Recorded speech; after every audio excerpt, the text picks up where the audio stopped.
नमस्कार दोस्तों।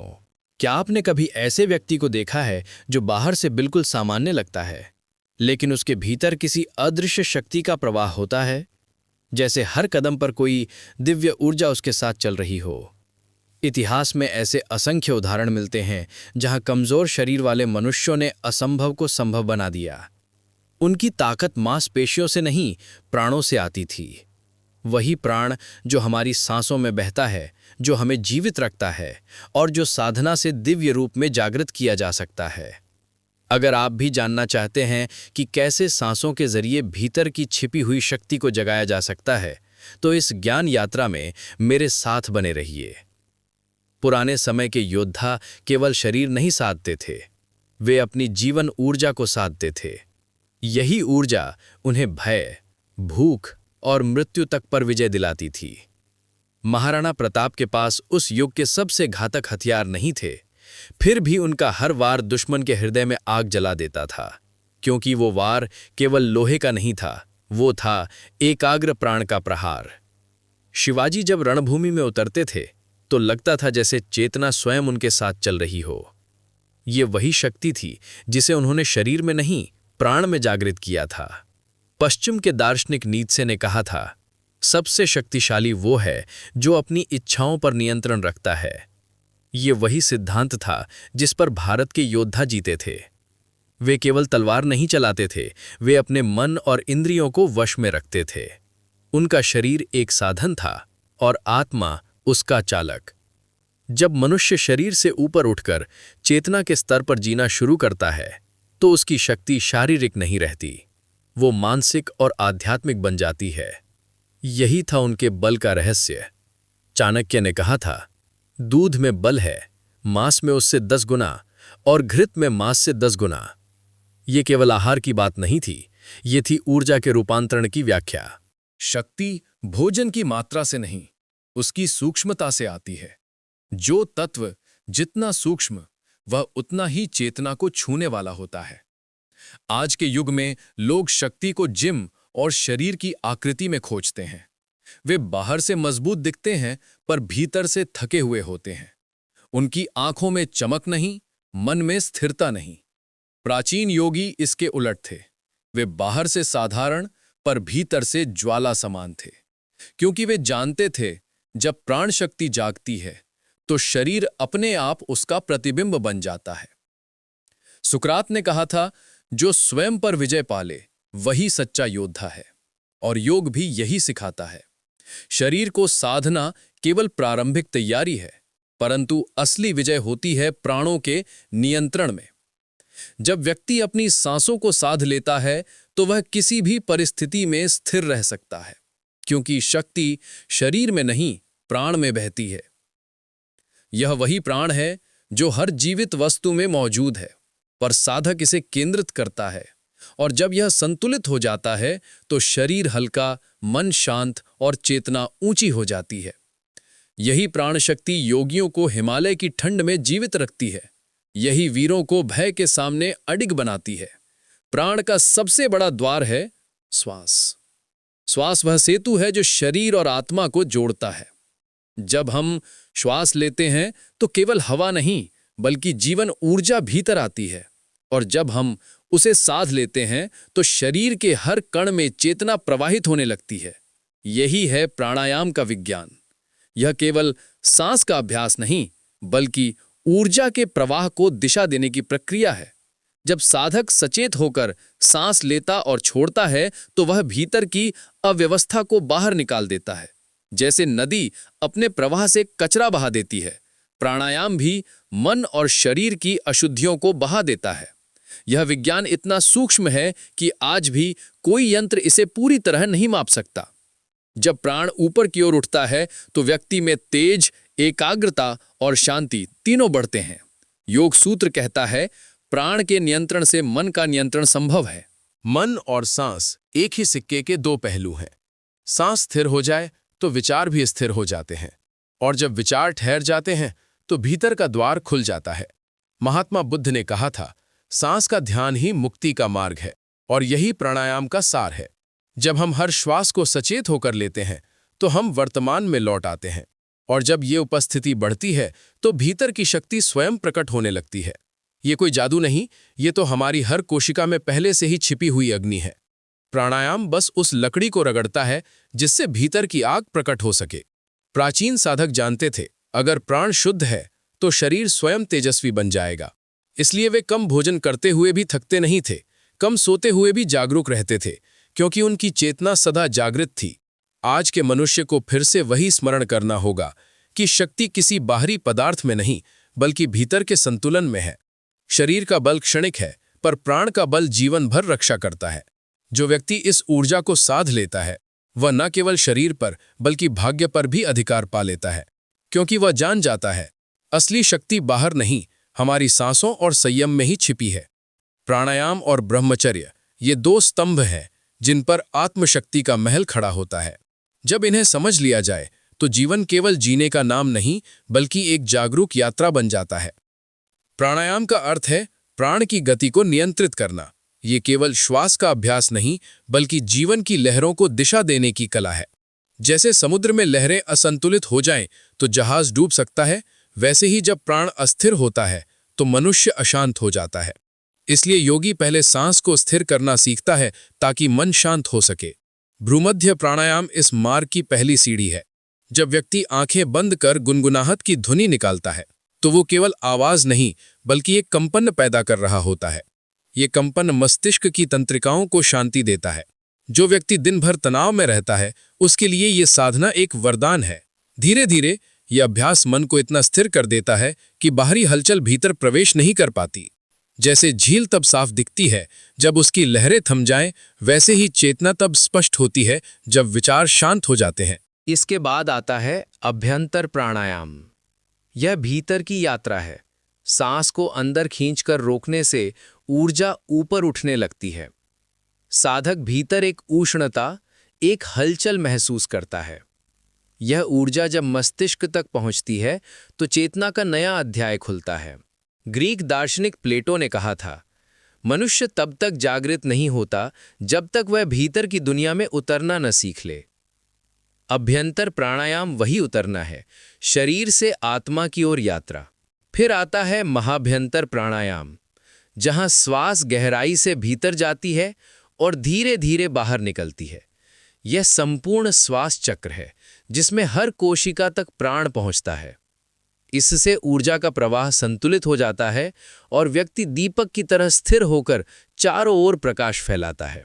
जब ऊर्जा संतुलित होती है तो थकान मिट जाती है, मन प्रसन्न हो जाता है और जीवन में एक हल्कापन, एक जागृति आ जाती है। और अंततः आता है कुंभक, सांस को रोकने का रहस्य। यह साधारण नहीं, यह तो चेतना का विस्फोट है। जब सांस रुकती है तो समय ठहर जाता है। न भीतर गति रहती है, न बाहर। केवल एक मौन, एक स्थिरता, एक निशब्द उपस्थिति। यही वह क्षण है जब साधक अपनी आत्मशक्ति को महसूस करता है। क्योंकि जब तक सांस चलती है, विचार चलते हैं। जब सांस रुकती है, विचार भी ठहर जाते हैं। और जब विचार रुक जाते हैं, तभी आत्मा का प्रकाश प्रकट होता है। कुंभक केवल सांस रोकने का अभ्यास नहीं है, यह ध्यान का एक गुप्त द्वार है। जब श्वास ठहरती है, तब शरीर और मन के बीच की दीवार धीरे धीरे मिटने लगती है। वो क्षण जब भीतर और बाहर की सीमाएं धुंधली हो जाती हैं, वही कुंभक का चमत्कार है।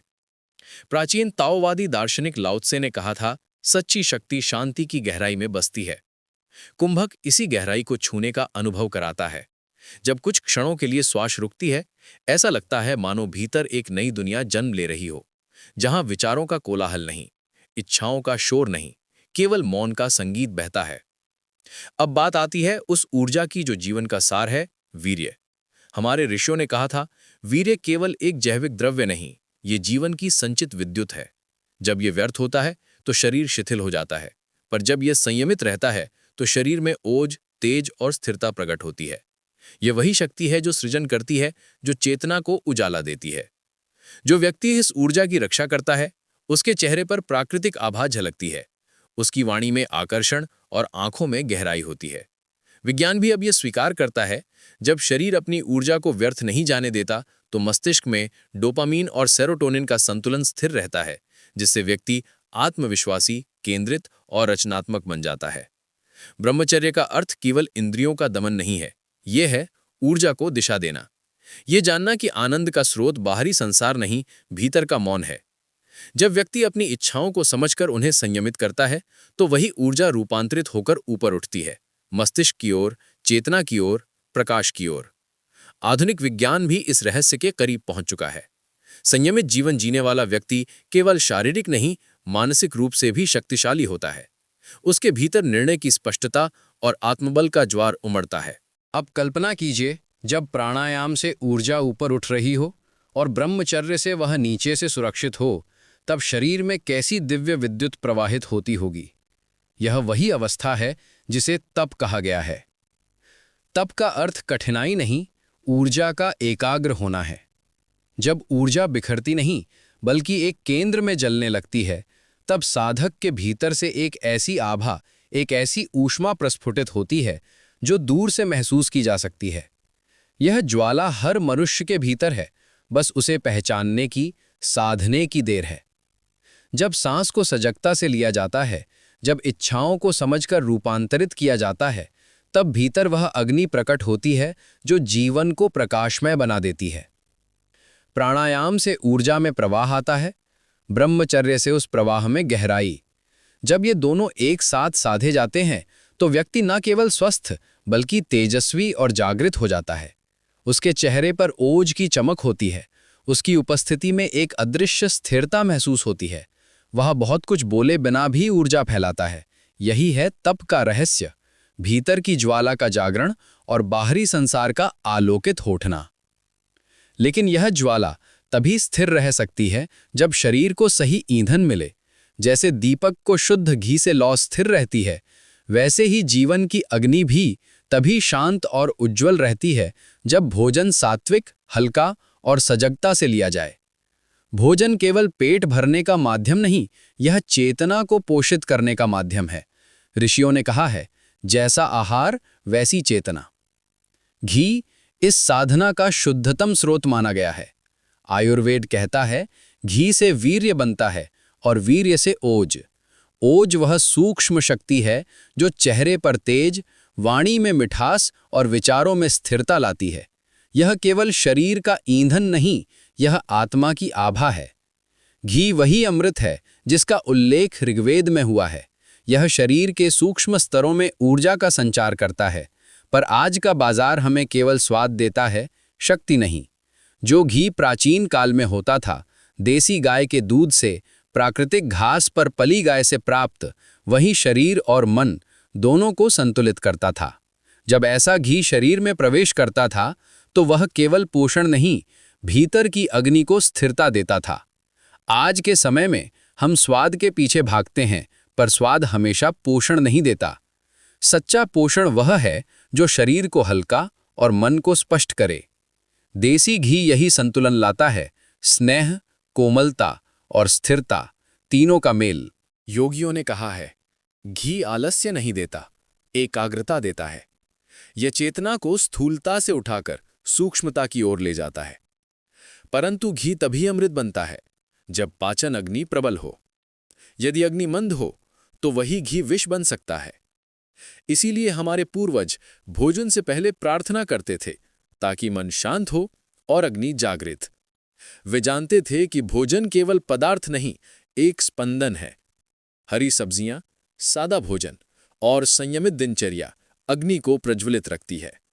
जब पाचन संतुलित रहता है तो घी का हर कण ओज में बदल जाता है, और जब मन शांत होता है तो भोजन ऊर्जा में बदल जाता है, विष में नहीं। पुराने समय में भोजन एक पूजा था। लोग गाय का दूध निकालते समय मंत्र बोलते थे। उसी दूध से बना घी पूरे परिवार में बांटा जाता था। वे जानते थे यह केवल स्वाद नहीं, यह भावनाओं का संतुलन है। घी और खजूर का संयोजन उन्हें बल, गर्मी और स्थिरता तीनों देता था। इससे केवल वीर्य की रक्षा नहीं होती थी, बल्कि स्मरण शक्ति और मानसिक संतुलन भी बढ़ता था। पुराने समय में लोग कम खाते थे, पर उनका शरीर कभी थकता नहीं था, मन कभी उदास नहीं होता था, क्योंकि वे जानते थे आहार केवल पेट के लिए नहीं, साधना के लिए होता है। अगर भोजन भारी हो तो ध्यान गहराई में उतर ही नहीं सकता, पर जब भोजन हल्का, सात्विक और प्रेम से बना हो तो मन अपने आप शांत हो जाता है। महान दार्शनिक प्लेटो ने कहा था, मनुष्य वही बनता है जो वो खाता है। ये वाक्य केवल शरीर के लिए नहीं, आत्मा के स्तर पर भी पूर्ण सत्य है। भोजन का प्रभाव हमारे विचारों, भावनाओं और दृष्टिकोण तक पहुंचता है। जब हम पवित्र, प्राकृतिक और संतुलित भोजन ग्रहण करते हैं तो हमारी सोच निर्मल होती है, हमारी दृष्टि स्पष्ट होती है और हमारे कर्म स्वतः ही दिव्यता से भर जाते हैं। प्राचीन भारत में भोजन को एक ध्यान प्रक्रिया माना गया था। कहा गया कि जो व्यक्ति सचेत होकर भोजन करता है वो धीरे धीरे अपनी आंतरिक ऊर्जा को पहचानने लगता है।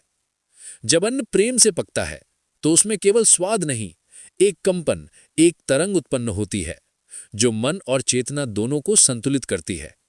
संत तुलसीदास ने इसी रहस्य को सरल शब्दों में कहा था, जैसा अन्न वैसा मन, और ये सत्य हर युग में अटल है। अब यदि इस सात्विक आहार को प्राणायाम और ब्रह्मचर्य के साथ जोड़ा जाए तो ये एक दिव्य त्रिकोण बन जाता है। प्राणायाम से ऊर्जा ऊपर उठती है, ब्रह्मचर्य से वो ऊर्जा सुरक्षित रहती है और आहार से उसे पोषण मिलता है। यही त्रिकोण मनुष्य को बनाता है स्थिर, तेजस्वी और दीर्घजीवी। यही संतुलन था उन महापुरुषों में जिनकी आंखों में तेज था, जिनके शब्दों में अग्नि थी। भगत सिंह, चंद्रशेखर आजाद या स्वामी विवेकानंद। इनका रहस्य केवल विचार नहीं था, वह था संयमित जीवन, सात्विक आहार और जागृत प्राण शक्ति। वे जानते थे कि शरीर केवल एक यंत्र नहीं, ये एक मंदिर है और भोजन उसकी आराधना। आज के समय में जहां हर व्यक्ति थकान, चिंता और असंतुलन से जूझ रहा है, वहीं ये दिव्य त्रिकोण प्राणायाम, ब्रह्मचर्य और सात्विक आहार फिर से जीवन का आधार बन सकता है। अगर मनुष्य अपनी सांस को संतुलित करे, अपनी इच्छाओं को संयमित रखे और अपने भोजन को शुद्ध बनाए तो उसकी ऊर्जा असीम हो जाती है।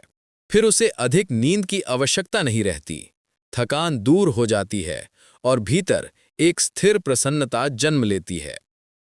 धीरे धीरे उसका ध्यान बाहर से हटकर भीतर की ओर जाने लगता है।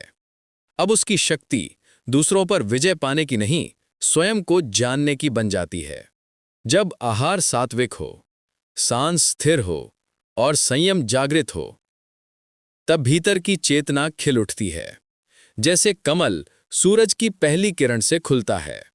यही है आत्मबल, वह शक्ति जो मनुष्य को अंधकार से प्रकाश की ओर, अज्ञान से ज्ञान की ओर और अशांति से समाधि की ओर ले जाती है। इसलिए कहा गया है, प्राणायाम शरीर को जगाता है, ब्रह्मचर्य आत्मा को स्थिर करता है और आहार चेतना को पोषित करता है। जब ये तीनों एक साथ साधे जाएं, तो भीतर की दिव्यता प्रकट होती है।